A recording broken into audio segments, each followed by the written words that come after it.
podcast is part of the Sports Social Podcast Network. Salah. Escape Cancelo. Oh, it's brilliant from Mo Salah.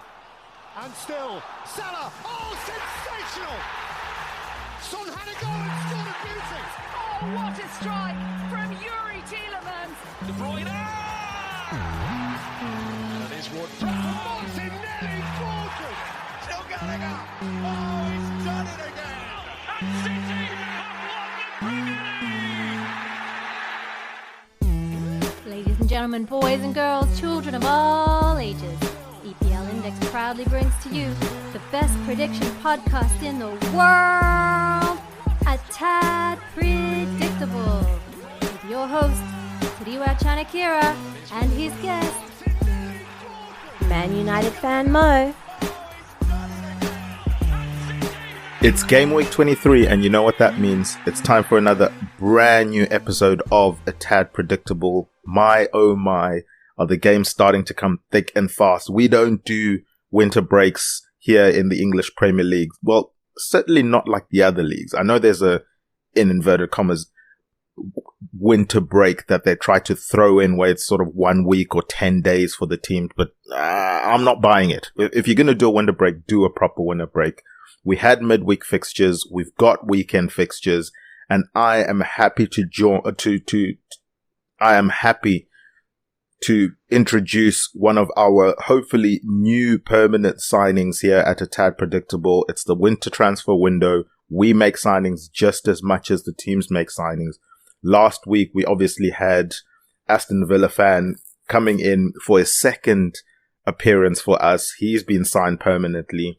Making his debut on the show, Man United fan Mo. He's hoping, obviously, this trial run leads to a contract. Mo, first and foremost, welcome to the show.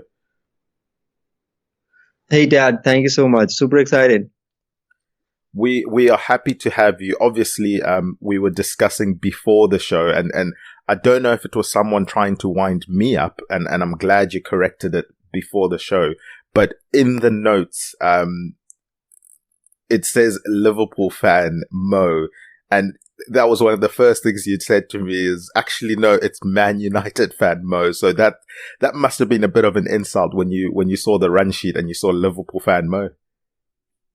I think like that's the worst thing that you could do to a Man U fan. I wouldn't be here if the correction wasn't to be made. Like one of my childhood best friends, he's a Liverpool fan. So as a United fan, I hate Liverpool, right? No offense to you. I know that you're a Liverpool fan. But when your best friend from childhood is a Liverpool fan, it just gets to another level. I can certainly relate. My best friend's an Arsenal fan. And we've certainly, you almost don't speak during game weeks. And obviously, I speak to him almost every day, but we're leading up to Liverpool Arsenal this weekend. I'm pretty sure the messaging between the two of us is going to get quieter and quieter as it leads up to the game. But Mo, you mentioned Man United childhood friend being a Liverpool fan. So clearly you've been a Man United for a long time. How did you get into being a Man United fan, being a football fan? Yeah, so I'm basically from Lahore, Pakistan, and I am a huge sports buff, especially cricket and football.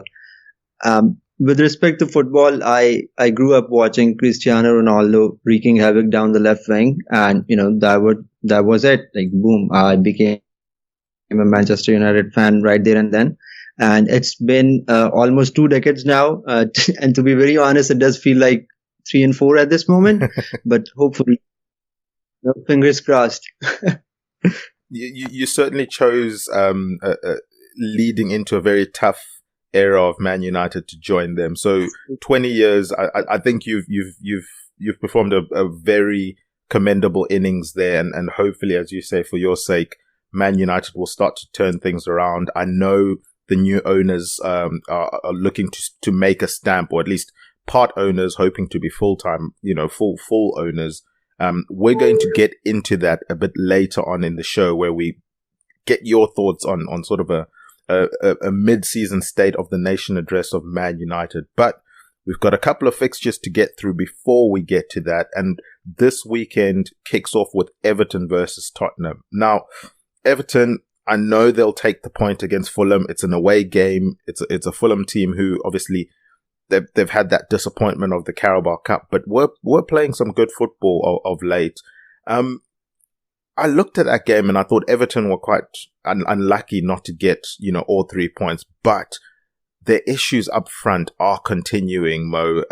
How do you see them, matching up to a Tottenham side who struggled initially against Brentford, but then just had that spell, sort of 48 to 56 minutes or so, where they just kept scoring goals?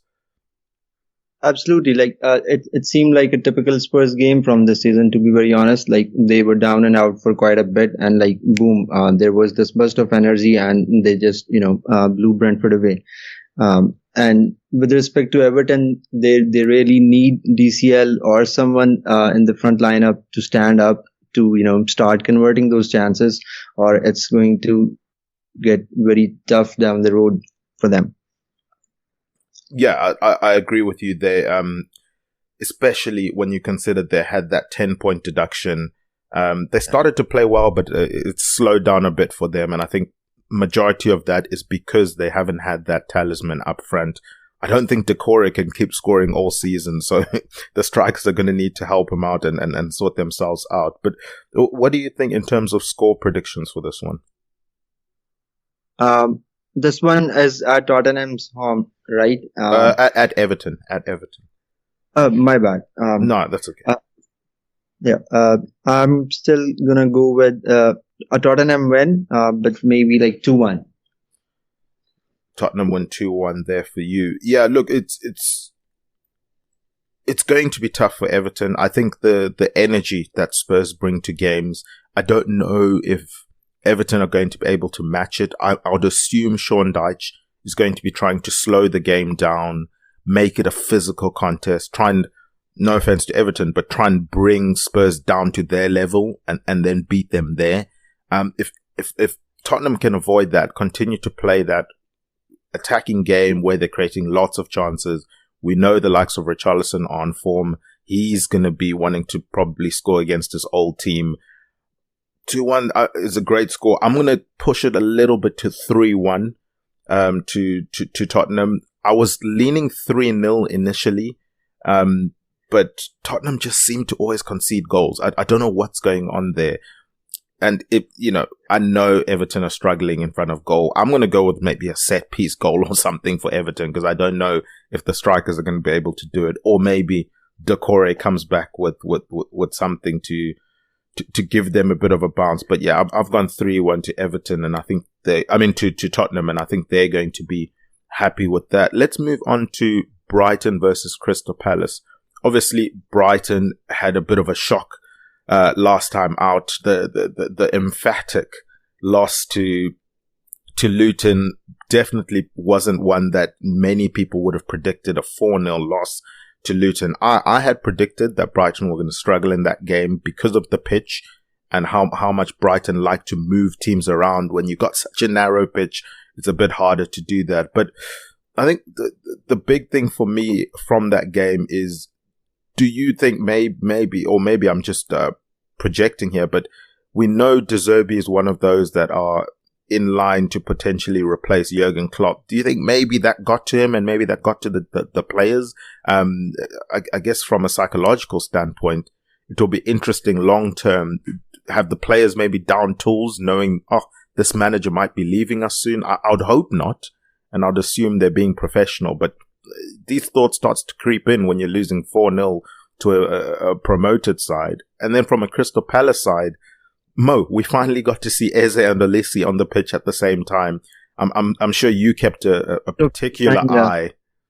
I'm sure you kept a particular eye on one of them, Olise, because Man United have been linked to him in the transfer window. Yeah, and I really am a fan of Olise, but this might not go down well with some of the United fans, but I'm more on the Jared Bowen board rather than Olise. I feel like he's been doing it in the Premier League for more than a year now. But coming back to the game, Brighton and Crystal Palace, I think Crystal Palace looked solid. They have been solid. They are more or less always solid They do not really concede more than a couple of goals. That's like the maximum that they go. And they're just coming back from a victory in which they did go behind a couple of times actually, but showed grit to come back. And talking about Brighton, it was definitely a standout game of the week for different reasons. One you mentioned, like, the derby and being in the spotlight to replace Klopp, as well as 4-0 to a newly promoted side. Really does sound bad for the derby. Did not really help his case pushing for a Klopp replacement. But I am going to go with a 1-0 Crystal Palace win for this one. 1-0 Crystal Palace. For me, I'm excited for this game because obviously it's at Brighton, so they've got no excuses when it comes to the pitch and being allowed to play the football they want to play. But Palace look like they have something with those two boys. I'm telling you, obviously you get Olesi assisting Eze in there, Olesi getting on the score sheet himself. That's where the magic is for Crystal Palace, and the longer they can keep them fit, I think it's going to bode well for them.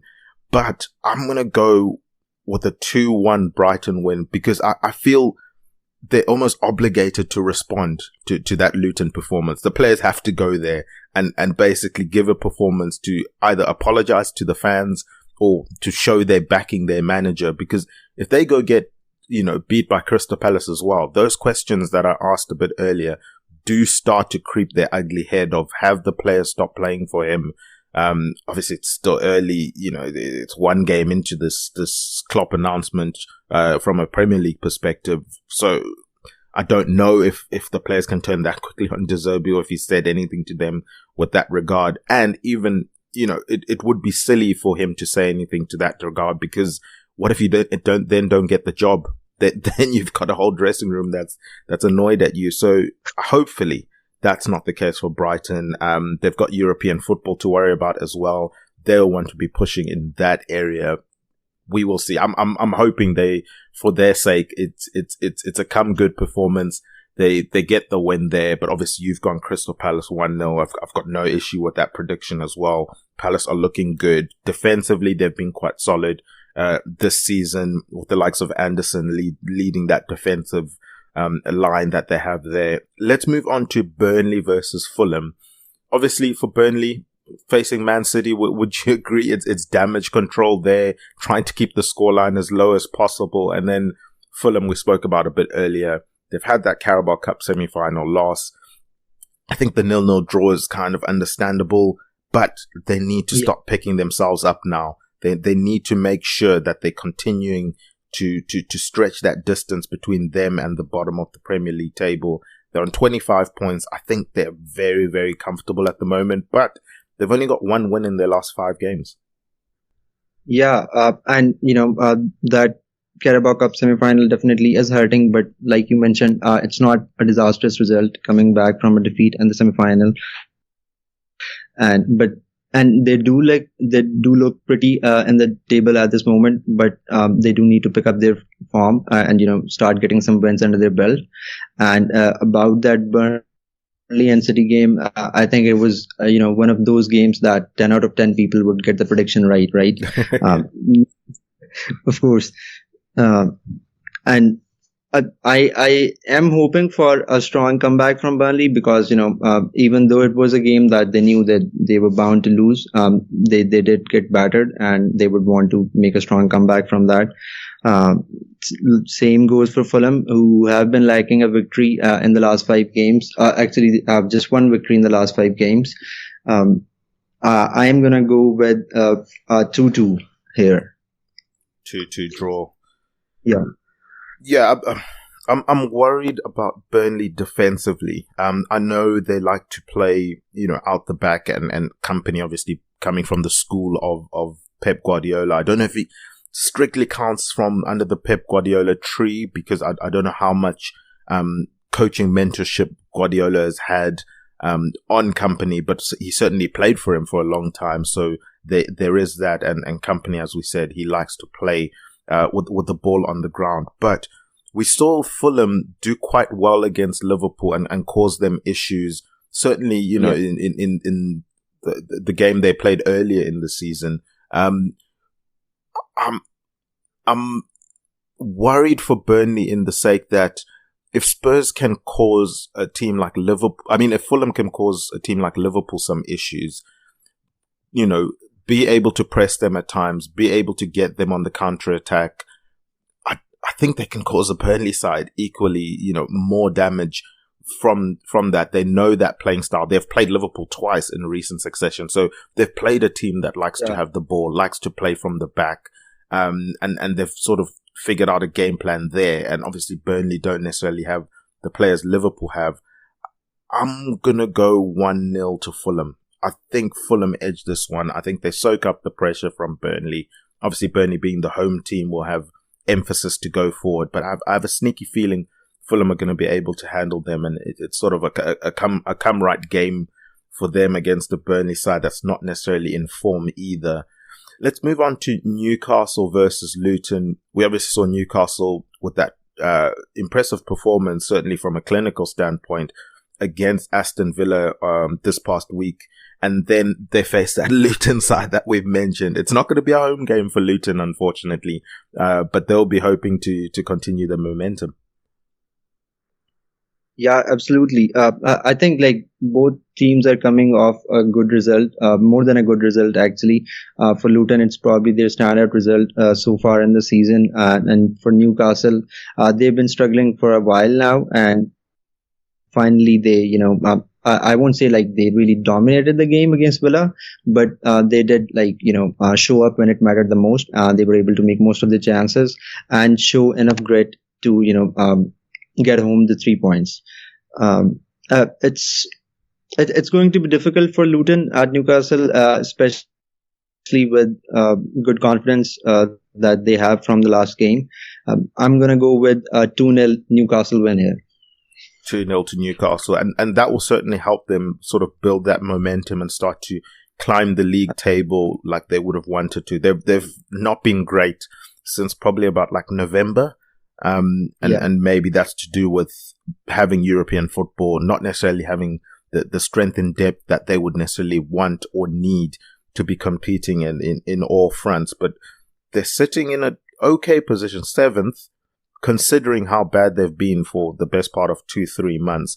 To be in 7th, sort of 3 points away from 6th place, which likely gets you a European spot this season in the Premier League, I think they're okay. They'll start to target the likes of Aston Villa, but Villa are about 11 points ahead of them, so they've got a bit of work to do to get there, but they need to win this one to start getting in that right direction. Yeah, I've gone 2-0 as well in the scoreline. I think Newcastle take care of Luton and, as we say, continue to try and climb up that league table. Let's move on to Sheffield United and Aston Villa. Obviously, Villa, the team that Newcastle put away this past week. Mo, I've been impressed with Sheffield United in that I think their performances are fine. Whenever I watch their games, I'm like, this is good enough not to be relegated. However, come the end of the game, they're always on the wrong end of the scoreline. I mean, obviously they had that late penalty against West Ham, which helped them get the draw. But even the 2-0 loss to Man City, I mean, many teams will be expected to get battered similar to what Burnley got against Man City. But 2-0 is respectable. They had that 3-0 loss to Luton at home, which I think that game could have gone either way. The 1-1 against Aston Villa, I thought they played really well, and it was at a time when Aston Villa were playing well as well. They were, battling for being on top of the Premier League table at the time, so that was a fantastic point there. And then obviously we see the Crystal Palace game last night, 3-2. They were ahead twice in that game, and then obviously got clawed back. So to me, they're playing well enough to be getting a lot more results than they have been getting. But then the Premier League isn't kind, Mo. They're playing well. They're not getting results. They're bottom of the log. And then you have to go face an Aston Villa side that have to respond from that Newcastle performance. Yeah, I agree with most of the things that you said. Sheffield, the games they haven't been that bad. They show grit. They stay in the game for most of the games as well. But they're just lacking that rub of the green. They've actually looked quite good in some parts of the game as well since Wilder has come in. But like you said, it's a brutal league, and once again, I feel like the number of goals that they have scored, I think it's the lowest in the league right now, and that goes obviously hand in hand with their position as well. They really need to start taking their chances, the little ones that they do create, and only then you can miraculously hope for something. But maybe, I know it's a bit early, but I think Sheffield will struggle to stay in the league this season. Yeah, that's fair. They're sitting on 10 points at the moment. Luton are on 19 points, who sit just above the relegation zone. So there's certainly quite a bit of work for Sheffield United to do on the back end of the season if they do want to stay in the Premier League for next season. In terms of score predictions, I'm going to go 3-0 to Aston Villa. I know I just spent about a good minute or two praising Sheffield United and their performances, and then I've gone and given them a 3-0 loss.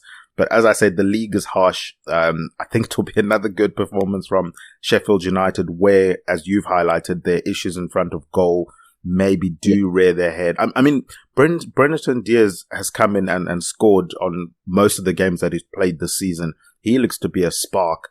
I just think that high line of Aston Villa, I don't know if Sheffield United will have the pace to get in behind. I think they preferred playing a team with slightly deeper line. I just think Aston Villa will have a game plan that suits them in this one, and that's why I've gone with maybe a harsh scoreline. We'll see. Let's see what you have to say on that one. I think I agree with one half of it. I think Aston Villa will score 3, maybe even 4 if they have a very, very good game. But I'll be going with 3 for Aston Villa. And I know I just mentioned the struggles that Sheffield have had in front of the goal, but I am going to give them a goal. I've seen that in the last 4 or 5 games, apart from the game against City, they have been able to sneak one goal in one way or another. So I'm going to go with 3-1 Villa win.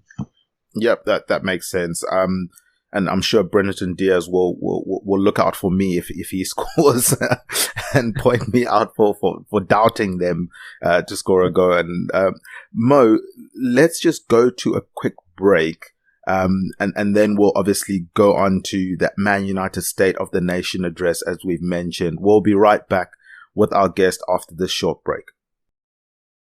All right, we are back. We're still with Mo.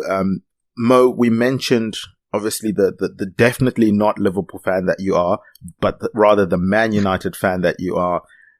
Man United have had a busy, I guess this started last year with the rumors of certainly a takeover bid coming from the Middle East. It's come a lot closer to home now with Sir Ratcliffe being, and Ineos coming in and looking to take over at Man United. He's got a small stake in Man United. He's hoping, obviously, to try and increase that and eventually take over completely. But what are your thoughts on Man United as a club at the moment? Maybe if you want to touch on the transfer window that's about to end. Obviously, it's deadline day today.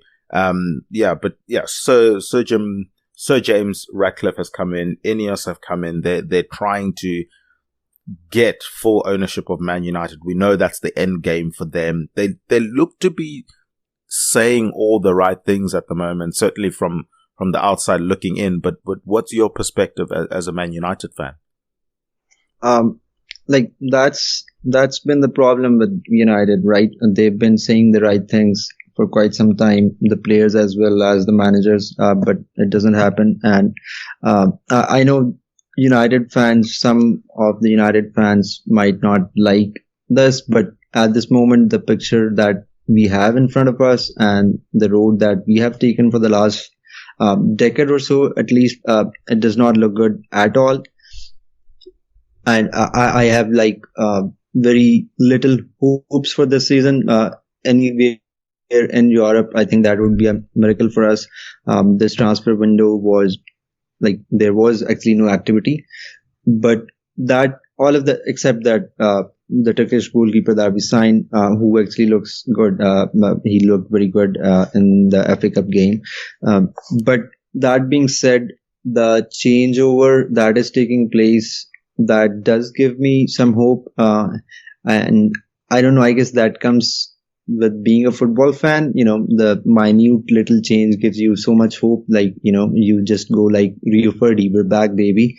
I'm not going down that road at this moment, but I do feel like Sir James Radcliffe, as a guy who knows what he's doing, who's done it at the highest level in different sports in different countries, and I believe he could be the one that could start taking the club in the right direction.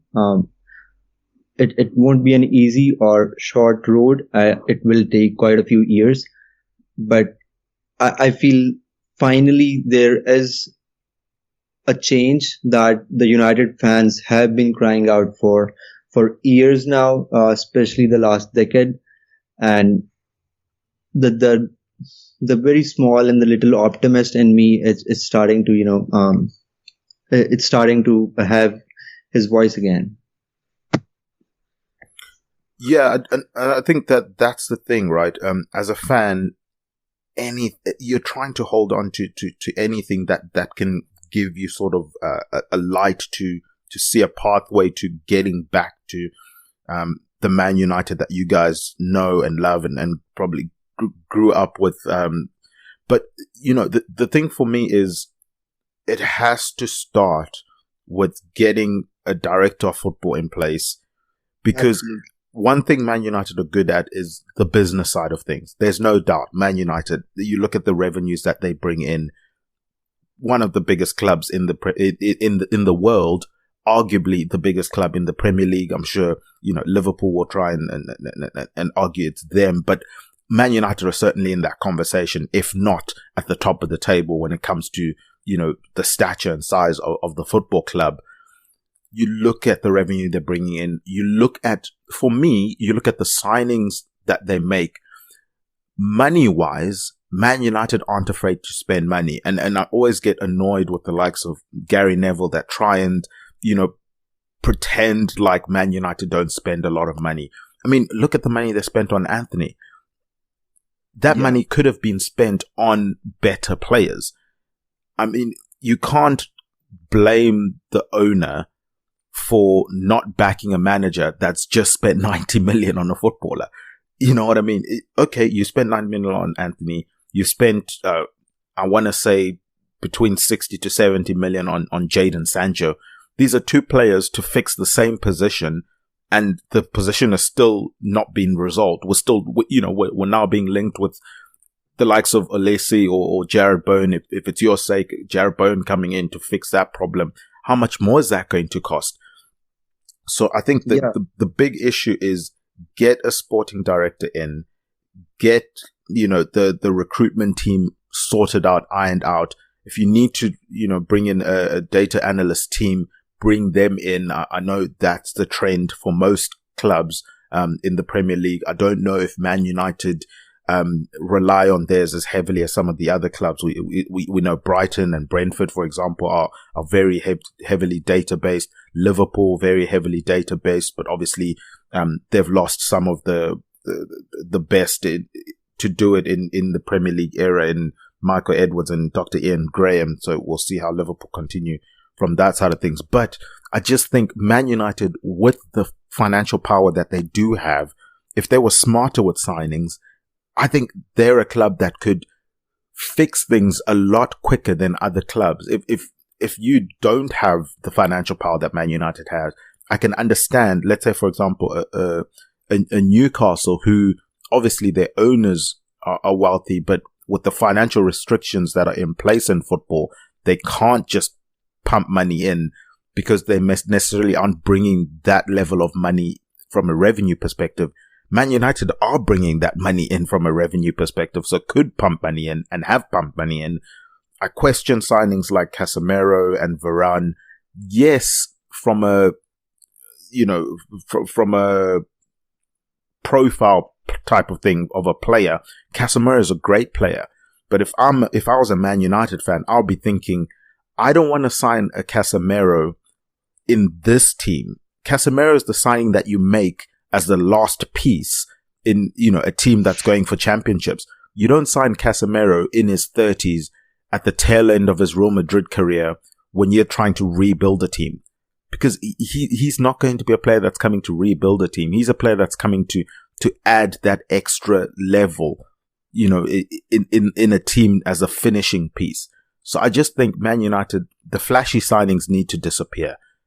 They need to go and actually identify players that help their team rather than help their bank balance. It almost seems like they're making signings to sell shirts. They necessarily make signings to improve things on the football pitch. And we've seen teams like Man City make signings that do both, that are flashy and help them on the football pitch. So from Man United, and probably that's why Man United have gone and nabbed Man City CEO and hoping to sort things out from that perspective. But yeah, as a Liverpool fan, obviously I don't know if Man United fans will want to listen to me talk about Man United, but from the outside looking in, I'm happy that Man United have been in disarray for so long, but it does seem like certainly with the new owners coming in, they're talking about how they want to, sort out the recruitment. They've brought in the Man City CEO.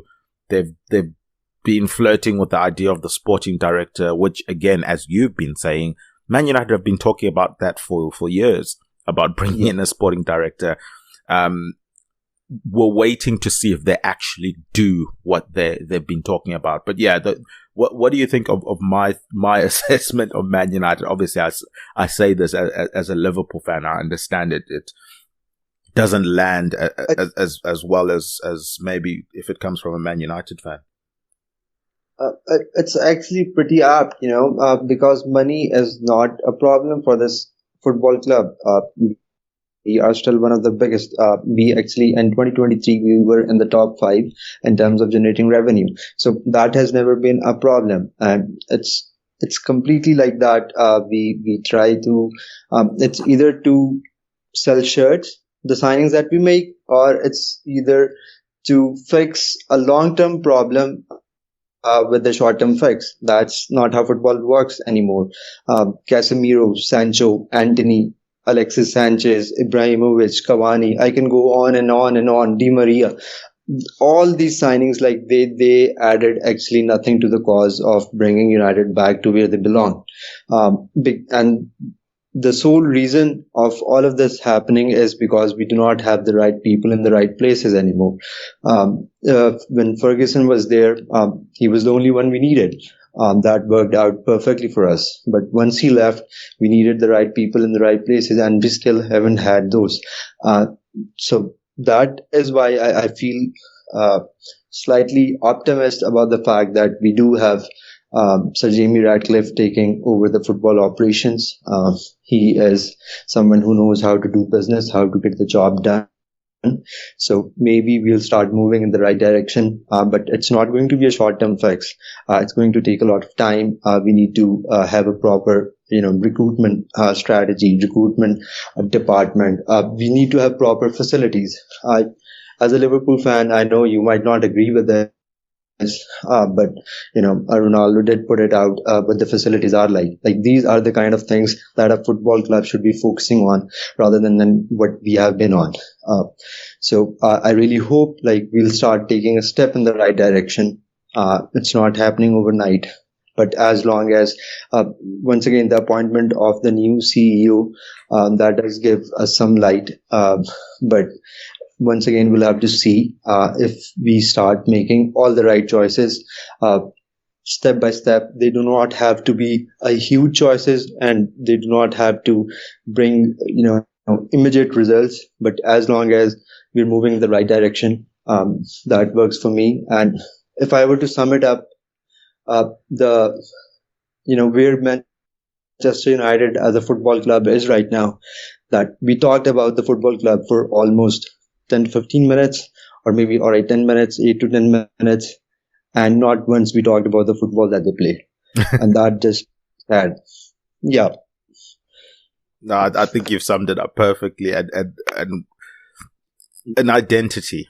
If Man United can get an identity from top to bottom, from off the pitch to on the pitch to driving in the same direction, I think that will certainly be a scary thought for the rest of the league. Because as we said, they're a sleeping giant. If they sort things out, they're going to be competing for trophies. That's just the nature of the beast. But let's move on to the rest of the fixtures.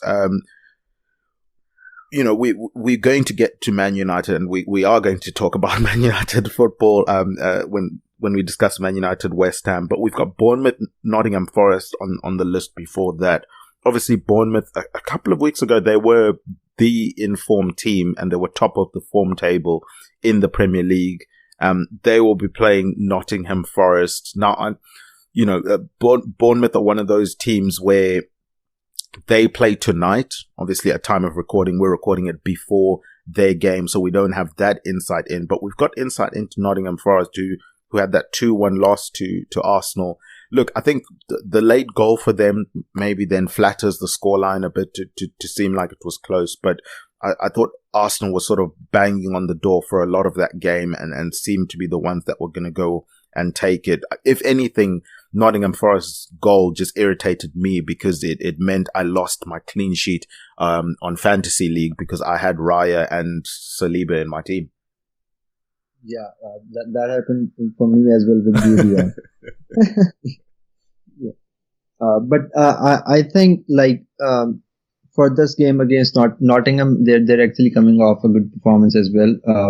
Arsenal did have a lot of the ball, but they couldn't get too many shots on target. And Nottingham were in the game for a lot of the game. Maybe not for the full of the game, but at least 2 halves of the game. So I think it was an okay performance for Nottingham Forest. They were able to keep Arsenal actually quiet for one first half of the game. But I think Bournemouth will prove a little too strong for Nottingham. They have been the informed team in the league for some time, and I know they have had a couple of losses on the trot, but they've been against some really good sides. It's Arsenal and Spurs. So I feel like Bournemouth will get back to winning ways against Nottingham. I'm going to go with a 2-1. 2-1 to Bournemouth there, and obviously Bournemouth will be hoping that will be off the back of having a win tonight. As we said, they play tonight, so we're not sure how that game fares. Yeah, for me, I've got 2-1 as well. I know for Nottingham Forest, the big thing for them will be Awoniyi is back, and he seems to always produce for them whenever he's been asked to produce, but it's just he keeps getting injured. But it seems like they play well whenever he's there. And obviously he comes on, he gets the goal. So they'll be hoping that he's able to stay fit for the rest of the season, and I think that would help them out. They're going to be one of the teams as well, Nottingham Forest, that probably going to be doing some business on deadline day. I know there's not a lot of transfer news and transfer activity that has happened in the Premier League this season. You mentioned, for example, with Man United, it's been very quiet. Nottingham Forest, both in and out, seem to be doing quite a bit of business, so obviously ones to keep out on for the rest of the day. Let's move on to Chelsea versus Wolves. Chelsea, obviously, last night, they had a tough outing against Liverpool. I mean, as a Liverpool fan, I thought we dominated that game, but I also thought Chelsea should have gotten at least 2 penalties in that game. So yeah, I think they have a case to be a bit annoyed with how the VAR decisions went for them in that game, especially because we've seen the inconsistencies with refs, not just this season, for a while now. They could have easily, those decisions could have easily gone Chelsea's way. They just didn't. But again, as I said, I still think Liverpool were the dominant team in that one. And it's going to be something that Poch needs to figure out, certainly in front of goal, in my opinion. They haven't quite figured that side of things yet. The midfield didn't play too well last night. but at least they're starting to play a lot together. So maybe that consistency is going to come in. Defense, again, I think they haven't been consistent. So yeah, there's a lot for Poch to fix, I guess, when it comes to Chelsea. And then from a Wolves perspective, I think they've been a fun team this season. Obviously, you guys play them tonight, so we'll see how that goes. But I do think that Wolves will look at this game and say, we've got a chance here. Chelsea aren't necessarily playing all too well. They can be got. It's been shown. Obviously, they've had a couple of wins recently, but you look at the teams they've beaten. That was Crystal Palace pre-Olise coming back. They had the win against Luton. I guess that's an impressive win now when we consider it was at Luton. And then they had the 1-0 win against Fulham when maybe Fulham were concentrating on Carabao Cup. So yes, they've had some wins, but I'm not convinced with Chelsea at the moment. I think Wolves go and beat them. We saw Wolves beat them 2-1 in December. I think Wolves go and beat them 2-1 again here. That's a big call. I don't think you're too far off. They do have a lot of troubles. I know they actually had a tough game last night against Liverpool and VAR, as I texted my Liverpool friend. But but actually I did predict the result of the game before the game, 4-1 to Liverpool, and that's how it actually panned out. They're struggling. They're struggling big time. They did get a couple of good results in between, a few good results in between actually, but I don't see them making big waves in the league till the end of the season. It's just about Poch figuring out who he needs where and what he needs where. He's still not figured his first 11 out, and that's never a good sign for any Premier League side or for any football side actually. But I'm gonna go with 1-1 draw here. I think they might be able to grind a draw out. Yeah, and certainly I've been quite bullish there with my Wolves prediction. It's at Stamford Bridge, so Chelsea will be certainly hoping not to lose that one. Let's move on to your team, Man United. They will be hosting West Ham. Obviously, it's maybe the David Moyes derby. Moyes hasn't done too well against Man United, so I'm not expecting them to pull any trees in this one. You mentioned Bowen. Could this be an audition for him? Do you think he could cause Man United problems? How do you see this game going? Before we move on to the West Ham, Manchester United are actually playing tonight against Wolves as well. That's of course, yeah. Yeah, so I don't see that going very well either. Wolves have been playing really well this season, and to be very honest, I just don't know what to expect from United. We went to Newport, I don't know how many leagues, a couple of leagues down, and we actually scored 4-2, and we actually won the game 4-2, and the scoreline says, that was a comfortable win. But if you actually did see the game, Newport, had us in trouble for most of the game. So, I am not very confident. The only thing that does give me confidence is the fact that, we are at Old Trafford, but, even that hasn't been that great this season. I am gonna go with a 2-2 draw for this one. We might see some goals though. That I guess for neutrals that would be a fun game to tune into. Now this one, Mo, this Man United game, it's obviously on.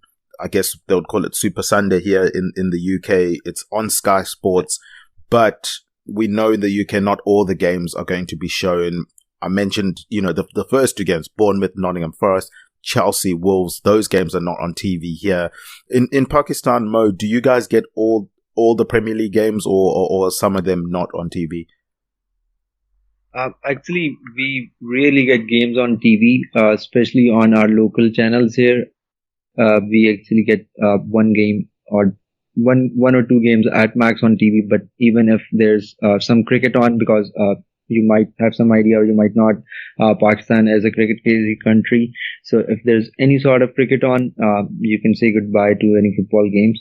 But Thankfully, I'm not plugging this in. I'm just a user of the application, but there's an application TapMat which allows us to watch each and every football game uh, in HD whenever we want. So that is the only survivor. That is the only thing that has come to the rescue of the football fans in Pakistan.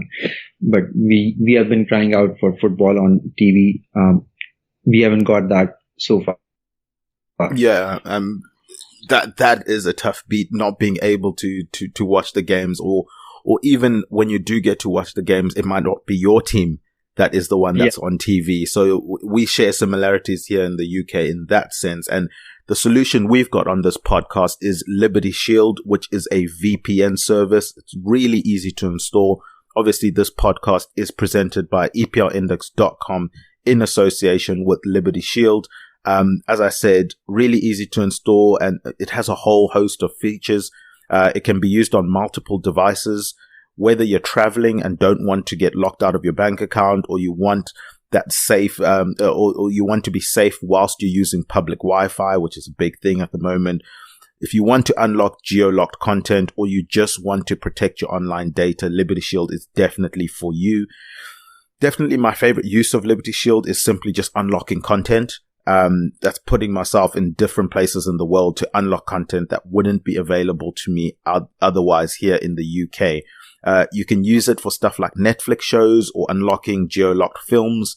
I know, for example, Netflix, they geo-lock their catalogs. So if there is something on Netflix that isn't available in the UK, I'm able to switch using Liberty Shield to maybe the US and be able to watch that US content. We know not all Premier League games are shown on TV here in the UK and obviously in Pakistan as well.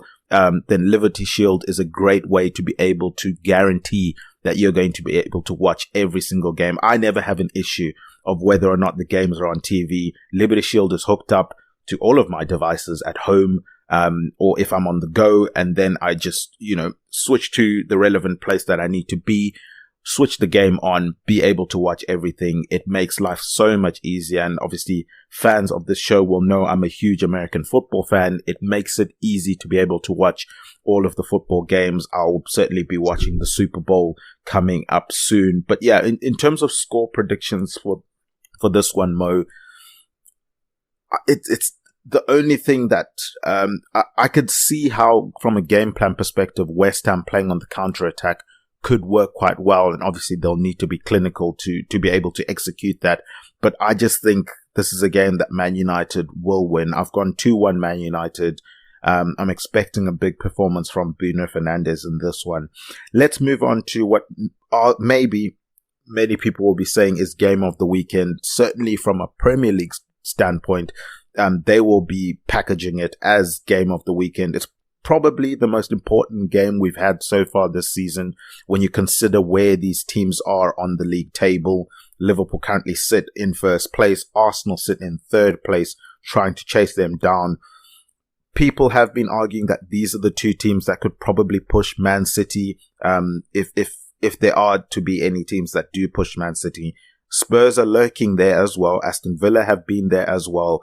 I don't think we can discount Spurs, in my opinion. I think Aston Villa will see if they have the squad depth going forward to be able to continue this great form that they've had. But again, as things stand, you can't count them out. But certainly Liverpool and Arsenal seem to be getting a lot of the attention. Mo, how do you see this game going? I think it's going to be a fun watch. It is a real test of Arsenal as well, because for me personally, I still believe the only real contenders that Manchester United have for the title, it's Liverpool.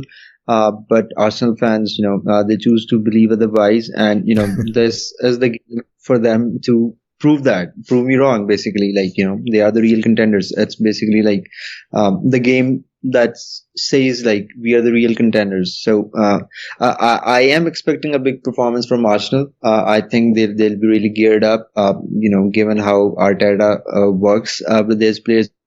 He's very passionate about the game as well. He's really involved as well. I think it will be a great watch. And And honestly, I actually thought not having Mo Salah might not work, might not go very well for Liverpool. But obviously, they have proved me wrong in the last few games, and the way they're playing, and with the added, emotional touch of Klopp leaving at the end of the season, I think, the gung ho heavy metal football is back for the rest of the season, and I think Liverpool will be able to get a win here at Emirates. Interesting stuff. Score prediction? Score prediction is a tough one. Maybe 3-2 Liverpool. Wow, what a game that would be. Yeah, absolutely. Look, from my perspective, I'll take that 3-2. I've gone two. I've gone 2-1 to Liverpool. For me, Liverpool are starting to show a level of control in games that I hadn't seen for quite a while, since that time when they did go and win the Premier League, and have pushed City close in multiple seasons, where they look comfortable with the ball, passing it around the back, then playing it out wide, bringing it back into the middle of the park. There's just a level of control that Liverpool seem to have at the moment. It will be interesting away to Arsenal at the Emirates, whether Arsenal will allow them to have that similar level of control. If they do, I think it's going to be a long day for Arsenal. I think Alisson is playing at Alisson levels. I think Van Dijk is getting back to what Van Dijk was. Obviously, he had that massive knee injury. It's taken a while for him to get back. I think Konate has been phenomenal this season. Those three, I think, are going to be pivotal for Liverpool keeping Arsenal at bay long enough for Darwin Núñez to have 20 shots on target and finally bobble one in. It's incredible. He got 11 shots, Mo, in the game against Chelsea, hit the post, I think 3 or 4 times. He tied the record for most shots by a player in a Premier League game. The other 2 players that had that, Harry Kane, who went on to score 4 goals in that game, and Aguero, who went on to score 3 goals in that game when they had 11 shots. Obviously, Darwin Núñez didn't score in that game. So I think for me, he's going to need to put his shooting boots on.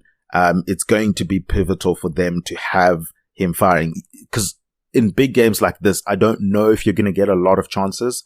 So you have to capitalize. You have to go and score goals. That's going to be the tail of the tape for me. Obviously, Jota, is he going to take that Firmino role where Firmino always scored against Arsenal? Jota seems to be creeping up in that perspective as well, starting to score a lot of goals against Arsenal. So we'll find out from that perspective. But yeah, I think the level of control Liverpool have been showing in recent games will be enough in this one. Obviously, I know Arsenal fans are going to push back. As you said, they're quite confident in the team and the performances they've had.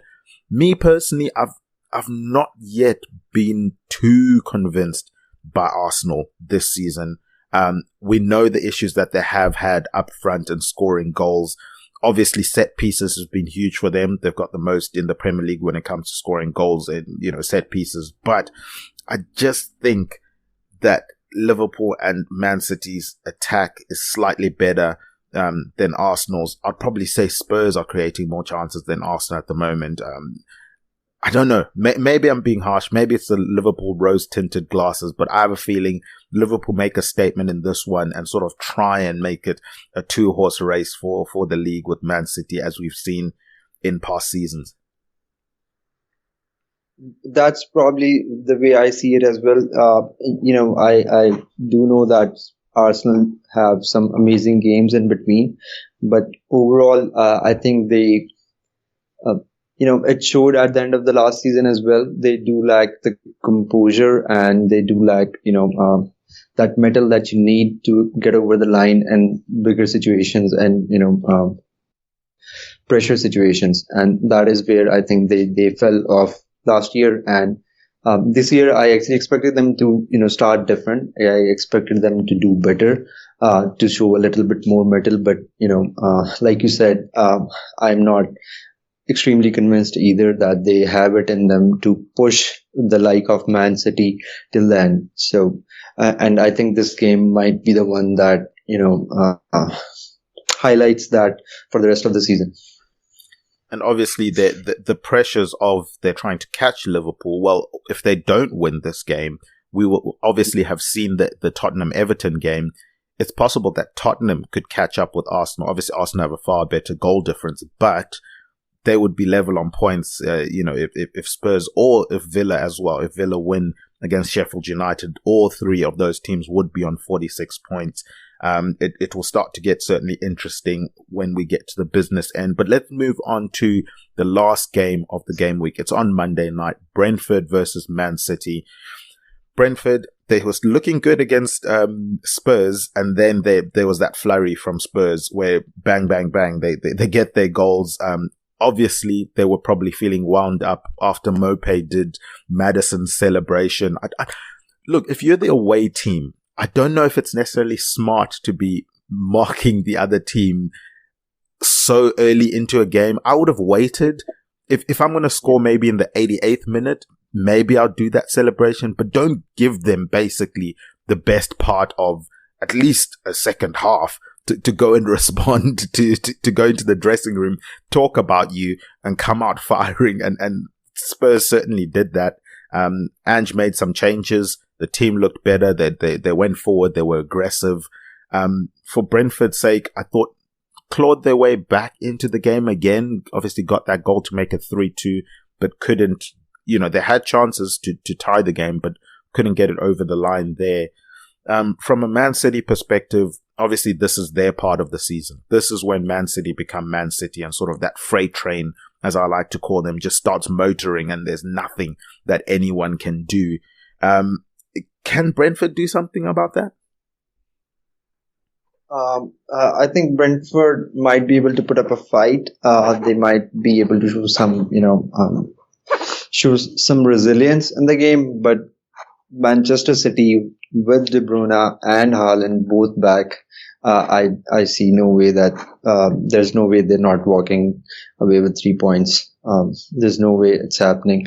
I feel sorry for Brentford fans, but it's Manchester City's half of the season now. They are looking ominous, and personally, I feel like those 20 minutes that De Bruyne put in at Newcastle, that was basically Manchester City, and I'm saying it's our time now, and they have just kept on going from there, and it'll be the same. I'll go with 3-0 City win here. 3-0 to Man City. I've gone 2-1, and my reasoning is that Brentford, since they've come into the Premier League, they've been quite hard to beat, certainly at home. We saw, they announced themselves with that game against Arsenal that sort of shocked the league. And since then, they've been causing problems for the bigger teams. I think they're going to try and make this game really physical, try and be compact defensively. You mentioned De Bruyne and Haaland being back. I don't know if both or either of them are going to play the full 90, which probably helps Brentford out a little bit in that game. But I just have a feeling Brentford will try and make it close. But as you say, Man City are Man City at this point of the season.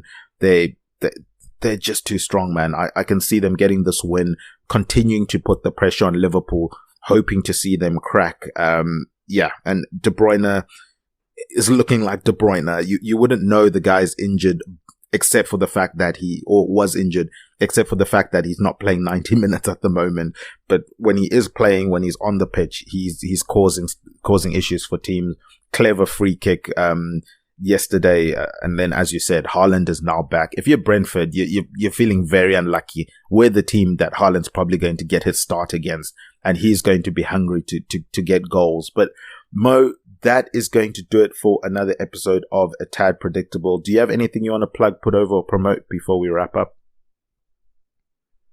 No, I actually do not have anything to plug or promote. I am just glad to be here, and I'm more than happy to be involved when it's about football, and that's more or less it for me. Awesome stuff. Thank you, Mo. From my end, guys, go and check out all of the content on the EPL Index website. There are match previews, post-match reviews, player performances, all of the news that you guys could wish for. Obviously, during the transfer window season, go and look at the website. Everything is covered when it comes to English Premier League football. Of course, there's the daily podcast show, the Two-Footed Podcast with Dave Hendrick, where he discusses the hottest topics in football. Finally, also check out the flagship show that runs weekly. It's the EPL Roundtable, where Kev DeVries sits down with panelists from respective EPL teams. They do reviewing of the Premier League. Obviously, we preview, they then review. It's usually recorded on Sundays. I believe I'm going to be on there as one of the panelists this week. So definitely go and check that out. Go and follow this show on the Twitter page at A Tad Predictable. Go and follow at EPL Index, obviously the website formerly known as Twitter. Subscribe to EPL Index podcast channel on your podcast providers. Give us 5 stars, write positive comments. That good stuff really does help us out. I've been Tadeo Chanakira. You can find me on the website formerly known as Twitter at the handle at Tad Predicts. Huge thank you to Obi Semenya. He's at John Empire SA, and Jody McKennis. She's at Spursy141 for our guest intros. Our producer behind the glass, Mr. Guy Drinkle. He's at Guy Drinkle on Twitter. He's been Mo. He's at Banter FC. That's Banter, Banter, another R, FC on Twitter. And remember, Chisingaperi, Chinoshura. What a strike from Yuri Tielemans. De Bruyne. And it is Ward-Prowse. Martinelli fortress. Still going up. Oh, he's done it again. And City have won the Premier League. Sports Social Podcast Network.